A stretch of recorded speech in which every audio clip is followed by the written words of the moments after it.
열왕기상의 내용을 가지고서 출발선에서라는 제목으로 함께 말씀을 생각해 보려고 합니다.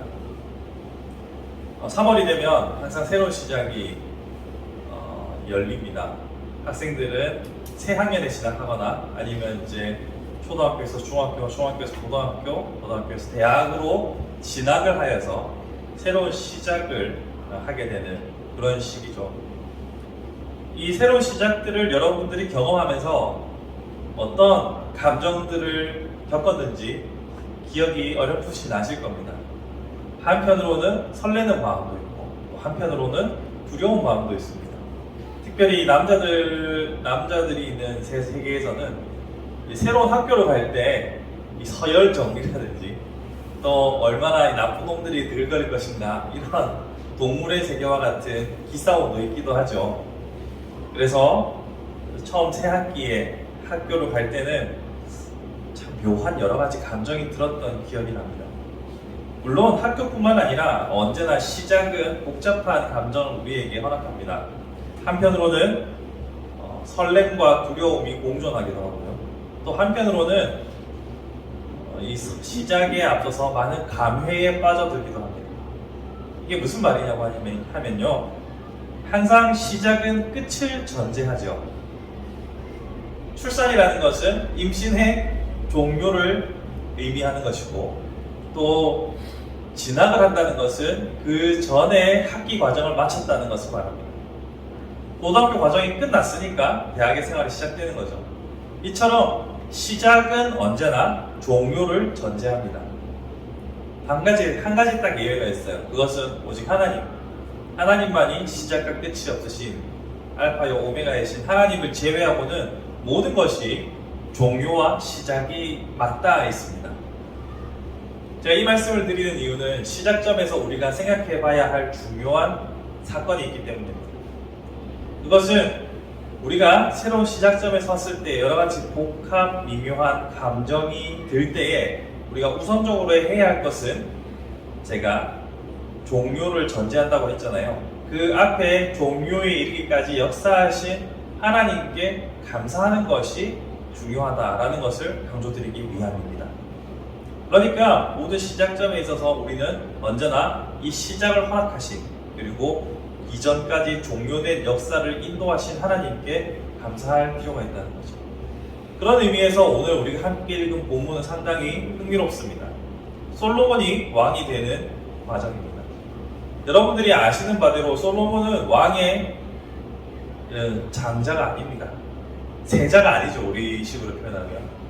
세자가 아닐 뿐만 아니라 원래 왕의 정식 부위는 대군이라고 하고 첩의 부인들은 군이라고 하잖아요. 근데 이 솔로몬은 이 군으로도 불리기 민망한 수준입니다. 왜냐하면 아버지가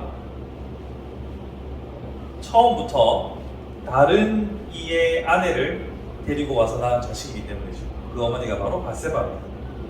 그러다 보니 다윗이 그가 너무나 사랑했던 아내의 자식이라 그를 다음 왕위 계승자로 인정하고 구두 약속을 했지만 정작 공식적으로 발표가 되지 않은 상황이었던 것으로 보입니다. 그래서 나중에 여러분들 집에 가서 1장을 다 읽어보시면 17절에 보시면 다윗이 밧세바에게 그 아들 솔로몬에게 왕위를 계승해 주겠다라고 구두 약속을 했습니다만 아직 공표되지 않은 상황이었습니다. 그런 이때 다윗이 1장 전반부를 보시면 이제 병약하고 쇠약해져서 기력이 많이 지난 상태입니다. 이 틈을 노리고 아직 공식적으로 왕위 계승이 발표되지 않았다고 말씀드렸지 않습니까? 이 틈을 노리지 않고 그의 아들 중 한 명이 반란을 꾀합니다. 어떻게 보면 반란이라고 하기보다는 정치적인 역량을 부리기 시작하죠. 여러분 나중에 보시면 알겠지만 나중에 집에서 1장을 다 읽어보십시오. 이 아도니아라는 아들이 뭔가 계략을 꾸미기 시작합니다. 오늘 우리가 읽은 본문에도 보면 그가 어떤 사람인지 나와 있는데 일단 인물이 좋다고 나와 있습니다. 6절에 보면 압살롬 다음 태어난 자고 용모가 심히 준수하다라고 나와 있습니다. 예나 지금이나 외적인 아름다움은 언제나 호감도를 높입니다. 압살롬도 내 아름다움과 많은 머리숱으로 많은 이들의 마음을 사로잡았었는데요. 이 사람도 외적인 조건을 갖추고 있고 또한 그의 서열이 보니까 압살롬 다음입니다.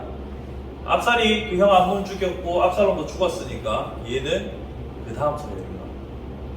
그러니까 서열상으로도 우위에 있고 외모로 봐서도 상당한 메리트를 가지고 있는 적자에 가깝다고 볼 수 있는 왕자가 자신 주변의 세력들을 모아가지고 지금 정당대위를 하는 겁니다. 이렇게 하니까 여론이 급물살을 탈 수 있겠죠. 이런 상황에서 그 어머니 바세바가 다윗을 찾아가서 아니 부두 약속하지 않았습니까? 이걸 공식적으로 발표를 안 하니까 이런 일이 벌어지는 것이니 확증을 해주십시오 라고 말합니다. 그러자 다윗이 1장 39절에 솔로몬에게 기름을 붓는 장면이 나타나게 되고 우리가 읽었던 3장을 보면 이미 왕이 된 솔로몬의 이야기를, 기도를 볼 수 있었죠. 이런 우리가 생각할 수 없는, 내 힘으로는 어떻게 주체할 수 없는 여러 가지 복합적인 상황을 통해서 그가 왕자로서의 삶이 종결되고 왕으로서의 삶이 시작되는 것을 우리는 보게 됩니다. 이 모든 과거, 이 여정을 통틀어 보면 언제나 단순하지 않고 사건, 사고가 복잡하게 얽혀있는 것을 보게 됩니다. 그럼에도 불구하고 솔로몬이 구체적으로 보통 위인전을 보면 자신이 어떤 역할을 해서 무엇을 해가지고 결론이 나오잖아요. 근데 이건 없어요. 솔로몬이 뭐 한 건 없습니다. 그럼에도 불구하고 결론적으로 왕이 되었습니다. 이 일련의 과정을 살펴보면 하나님께서 우리를 이끄시는 방식이 보입니다. 우리는 우리의 노력을 통하여서 과거가 어느 정도 완성이 되고 지금의 내가 있다라고 생각하지만 사실은 나의 노력보다 더 많은 불가항력적인 외부 요인들로 오늘 내가 서 있다는 것을 우리는 잘 생각해보면 깨닫게 됩니다. 그러니 지금까지 지내온 것 주의 크신 은혜라라고 고백할 수밖에 없는 거죠. 그러니 우리는 우리에게 주어진 모든 시작점들 앞에서 지난 날들을 통해 하나님의 사랑과 섭리를 감사할 수 있어야 합니다. 다시 말해서 출발선에서, 오늘 제목인 이 출발선에서 우리는 그 무엇보다도 감사할 줄 아는 성도가 되어야 합니다. 이것이 오늘 본문을 통해서 전하고자 하는 첫 번째 메시지입니다. 두 번째는 시작점에서 느끼는 우리의 복잡 다단한 감정들, 앞에서 제가 말씀드렸던 것처럼 기대감도 있고 두려움도 있다라고 했습니다. 이러한 복잡 다단한 감정들의 근원을 생각해보면 두려움 때문입니다. 새로운 것에 대한 희망이 있지만 우리는 미래를 알지 못하기 때문에 그 두려움이 혼재되어서 우리의 감정을 다양하게 긴장 상태로 만들어 가는 것이죠. 솔로몬도 마찬가지로 두려움이 좀 더 큰 상태였던 것 같습니다. 그런 상태에서 솔로몬이 하나님께 구했던 것은 우리 여러분들이 많이 들어보셨던 1000번제를 통하여서 하나님께 지혜를 구하는 과정들을 볼 수 있습니다. 그것이 3장의 내용이죠. 이 3장의 내용을 여러분 생각할 때 솔로몬이 그가 하나님께 구했던 사실과 무엇을 구했는지를 잘 기억해야 합니다. 제목처럼 출발선에서 우리가 해야 하는 것은 그 출발선에서 하나님께 구하고 마땅히 구할 바를 구할 수 있어야 한다는 것. 우리는 종종 이 출발선이나 혹은 여러 가지 사건을 만날 때 하나님께 구할 때도 있고 안 그럴 때도 있습니다. 당연히 크리스천이라면 모두가 다 하나님께 구하겠지라고 생각하지만 그럴 때도 있고 그러지 않을 때도 있습니다. 정직하게 우리 자신을 돌아보면 말이죠. 어떤 때는 내가 도무지 감당이 안 될 때는 아이고 하나님 합니다. 근데 내가 감당할 만할 때는 하나님을 안 찾을 때도 있어요. 또 내가 감당하기 힘든 순간에도 하나님을 찾기보다는 내 고민에 휩싸일 때가 있습니다. 하지만 중요한 것은 우리가 누구에게 도움을 구하고 기대해야 할 것인가를 먼저 잊지 말아야 합니다. 내가 마땅히 구해야 할 하나님, 그분을 잊지 않는 것, 그분을 생각하는 것, 이것이 중요합니다. 우리 이런 얘기들 많이 하잖아요. 이번 주에도 또 장례가 있어가지고 제가 다녀왔는데요. 그런 방혼상제와 같은 큰 일이 있을 때 주변의 사람을 도움을 요청하지 않으면 그 가깝다고 생각하는 사람들은 되게 섭섭해합니다. 야, 왜 나 안 불렀냐? 그런 일이 있는데 왜 나한테 얘기를 안 했어? 라고 우리는 말하죠. 그런 감정을 하나님과의 관계에서는 우리가 생각하지 못할 때가 있어요. 우리가 진짜 힘든 일을 당하고 어려운 일을 겪었을 때 하나님께 구하지 않고 나 혼자 골머리 썼다가 시간이 지나서 뒤늦게 하나님 앞에 도움을 구한다 라고 생각해 본다면, 물론 하나님이 모르실 일은 없잖아요. 근데 부모의 입장에서 자식이 전혀 부모에게 손을 벌리지 않는다, 섭섭한 일이거든요. 얼마 전에 제가 또 아는 분을 만나 뵀는데 자식이 이제 군대 갔다 오고 딸도 졸업하고 이제 취업하고 이렇게 하니까 엄마가 뭐 좀 도와줄까 이렇게 물어봤는데 괜찮다고 됐다고 내가 알아서 한다고 하니까 그게 그렇게 섭섭하더래요. 그것처럼 우리는 누구에게 구해야 할 것인가를 잊지 말아야 합니다. 이게 다른 말로 하면 하나님과의 친밀감이에요. 이 친밀감을 출발선에서 다시 한번 점검해 보는 것이 중요합니다. 동시에 그가 구하는 것은 지혜죠. 근데 지혜라고 우리가 통상적으로 알고 있는데 우리가 읽었던 본문에 보면 분별케 하옵소서라고 말하죠. 아까 읽었던 3장 9절 말씀에 주의 백성을 재판하여 선악을 분별하게 하옵소서. 지혜의 핵심은 판단력입니다. 지혜의 핵심은 판단력인데 이 판단력이라는 것을 우리가 잘 생각해 봐야 돼요. 우리가 기도하면 하나님께서 1번, 2번, 3번, 4번 중에 사지선다 중에 하나 답을 주신다거나 OX 중에 하나를 주신다거나 오른쪽, 왼쪽 이런 식으로 기도의 응답을 받은 적이 한 번도 없으셨을 겁니다. 이게 하나님의 방식이 아닙니다. 하나님께서는 판단력을 계속해서 강화시켜 주십니다. 이 다른 말로 하면 내가 바르게 판단할 수 있는 환경을 열어주시거나 조언할 수 있는 사람을 주시거나 아니면 어떤 계기들을 마련해 주십니다. 하나님 왜 이런 식으로 할까요? 많은 사람들이 답답해합니다. 많은 사람들은 그냥 A 아니면 B, 오른쪽 아니면 왼쪽, 위 아니면 아래 이렇게 딱 답을 얻고 싶어 하잖아요. 근데 여러분이 가지고 있는 성경책을 잘 보시면 다 읽어보라는 말은 알고는 좋지만 지금 당장 다 읽어보라는 게 아니라 성경책을 보시면 성경책이 우리에게 이런 식으로 답을 주시던가요? 여러분이 지금 당장 어떤 선택을 해야 돼요. 근데 성경을 딱 보면 성경의 케이스와 지금 나의 케이스가 정확하게 일치하는 사건들이 있었습니까? 없죠.